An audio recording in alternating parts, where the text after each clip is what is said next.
An amazing night last night for Gabon as the co-hosts made it through to the quarter-finals.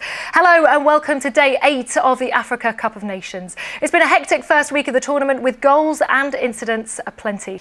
Inter Milan have made an official bid to sign Carlos Tevez from Manchester City. It's thought that they've offered somewhere between 20 and 25 million pounds, although City are believed to want more.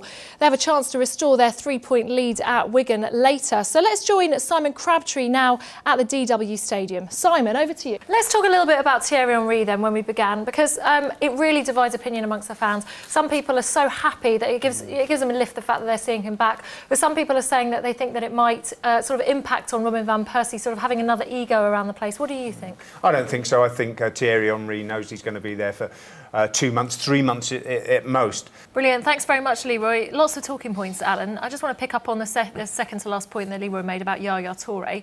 He has had a great season. I'm the first to admit that when they signed him from Barcelona for something like £24 million, I remember thinking that seems quite inflated for someone who's not sort of the star player of Barcelona. But really, he's been, I mean, aside from, say, David Silva, he's been probably the star player for Manchester City. Finally, we're going to go to QPR.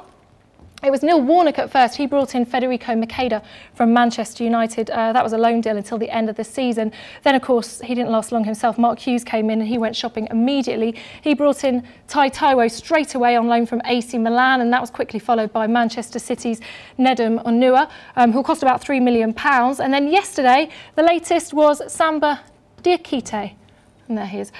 He joined from the French club Nancy, initially on loan, but that will become a permanent deal in the summer if QPR avoid relegation. Well, it's amazing, really, isn't it? The fact that Ghana, they've got their 2 wins from 2, but still, they're yet to convince us. We're waiting for more from Ghana, aren't we, Aaron? Yeah, we are. The important thing is to win the game, but they can do better. They certainly can. 2 special moments from 2 special players as well. We always knew what Asamoah Gyan can do. We've seen him with Sunderland. Of course, now he's on loan at Al Ain in the United Arab Emirates. Great goal, though, wasn't it, Quinton? Ghazi, you made some good points there. Some of them I know the guys aren't going to agree with, but I want to go through each of them individually. First of all, he said Smalling and Jones at centre-back, and I'm guessing you don't agree with that because you said Vidic and Ferdinand. I haven't got a problem with Smalling and Jones at centre-back, but yeah, I just think in the big games, you just need an element of experience.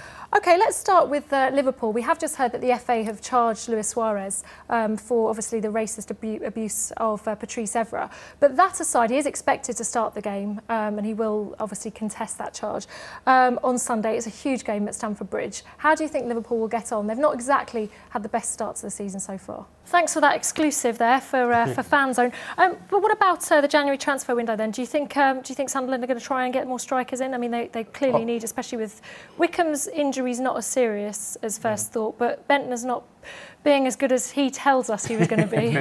Exactly. So another entertaining day in the Africa Cup of Nations. Ghana maintained their 100% record, but it was Guinea who stole all the headlines as they hit Botswana for 6.